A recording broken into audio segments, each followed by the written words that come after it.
तो राजस्थान रॉयल्स और Chennai super Kings का जो ट्रेड चल रहा है उसमें दरअसल चीज़ें कहाँ तक पहुंची हैं इस समय पर अगर आप देखेंगे। सबसे पहले अगर आप देखोगे जो फाइनल ऑप्शन है वो राजस्थान रॉयल्स की तरफ चेन्नई सुपर किंग्स की तरफ से दिया जा चुका है।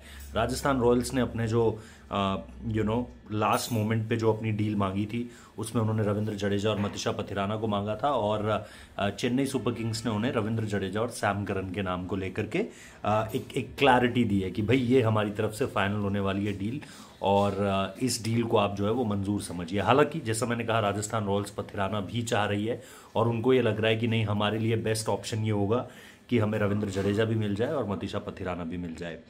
अब इस मामले को देखते हुए मनोज बदाले जो कि राजस्थान रॉयल्स के ओनर हैं, बेसिकली वो लंदन में रहते हैं लेकिन वो मुंबई आ चुके हैं, जो सुनने में आ रही है बातें, क्योंकि ये पूरा का पूरा मामला बड़ा पेचीदगी से भरा होने वाला है। अगला एक हफ्ते से भी कम समय का वक्त बच गया है। ये अगला एक हफ्ता आपको ये बताएगा कि इस पूरी की पूरी डील में कौन दरअसल कहाँ पर खड़ा है इस समय पर।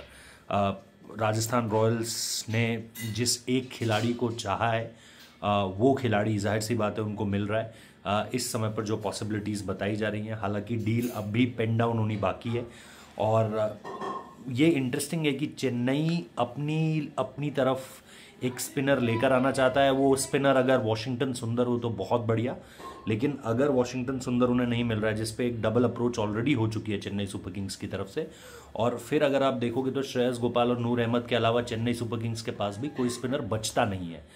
तो अब सीधे सीधे एक तरफ जहां चेन्नई सुपर किंग्स को ये देखना है कि भाई हमारे लिए अगला ऑप्शन क्या होगा, हम किसके लिए जाएंगे, फिर एक स्पिनर की तलाश की बात जहां तक आ जाती है। लेकिन मुझे ये लगता है कि अभी तक अगर आप देखोगे तो ये जो डील है, जो Rajasthan Royals versus Chennai super Kings की डील है, ये अभी भी अपने आखिरी जो कदम है ना वो तलाश रही है। तो अभी भी अगर मैं ये कहूँ कि नहीं यार ये चीज़ तय है या वो चीज़ तय है, कोई चीज़ इस समय पर तय नहीं है। इस समय पर एक ही चीज़ तय है और वो ये है कि ball is on now in Rajasthan court. Rajasthan Royals को ये फैसला लेना है कि क्या वो रविंद्र जडेजा और सैम करन की डील को एक्सेप्ट कर रहे हैं या नहीं कर रहे हैं। अगर वो इस डील को भी तोड़ देते जैसे दिल्ली कैपिटल्स ने करा कि उन्होंने कहा कि नहीं ट्रिस्टन स्टब्स के साथ साथ हम समीर रिजवी को नहीं देंगे, तो अगर वो डील वो तोड़ देते हैं पूरी तरीके से तो फिर ये कहीं आगे बढ़कर नहीं जा रही है ये सारी चीज़ें।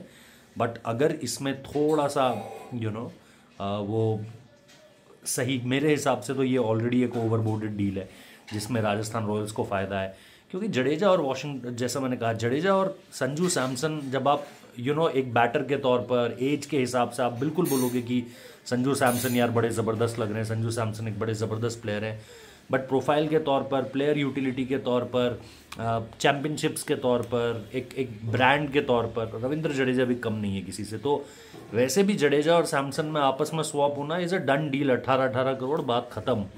आप यार ब्रेविस भी मांग रहे हो, आपको दुबे भी चाहिए, आपको जडेजा भी चाहिए, आप कहाँ 35 करोड़ की रकम मांग रहे हो, 32-35 करोड़ मांग रहे हो सिर्फ संजू सैमसन के लिए। संजू सैमसन इज़ ठीक है, बहुत अच्छा प्लेयर है, बहुत बड़ा प्लेयर है यार, लेकिन आईपीएल में उनके अपने जब आप इंडिविजुअल स्टैट्स उठाते हो तो वो क्या है, कुछ भी नहीं। जब आप उनकी कप्तानी का रिकॉर्ड उठाते हो तो कुछ भी नहीं है आपके पास। तो ना कप्तानी में आपके पास कुछ है, ना आपके पास बल्लेबाजी में ऐसा कुछ है कि भाई हर सीज़न ये बंदा तो 500 रन मारता ही है। 400, 300, 400 रन सीज़न है। एक आध कोई सीज़न बीच में 500 रन का आया हो, 1-2 सीजन्स, तो वो एक अलग बात है। 600-700 रन का कोई बड़ा सीज़न तो मुझे याद नहीं आ रहा है। 800-900 रन तो मैं बात ही नहीं कर रहा हूँ, वहाँ तक तो पहुँचने वाले ही चुनिंदा खिलाड़ी होते हैं। बट 600 प्लस के कितने सीजन से संजू सैमसन के पास, तो और रविंद्र जडेजा के पास चैम्पियनशिप्स है यार, मल्टीपल चैम्पियनशिप्स हैं। तो मेरे हिसाब से ये डील अपने आप में इतने में काफ़ी हो जानी चाहिए। बट अगर आपको उसके ऊपर एक सैम करन भी मिल रहा है तो बहुत ही बढ़िया है। बाकी देखते हैं कहाँ तक ये लोग ले जाते हैं इस पूरी की पूरी डील को। जो भी होगा बताएंगे आपको। और स्पिनर की तलाश याद रखना चेन्नई सुपर किंग्स को अभी भी है। वो किस स्पिनर के लिए जाएंगे अब ये देखना भी उतना ही इंटरेस्टिंग रहने वाला है। Thank you.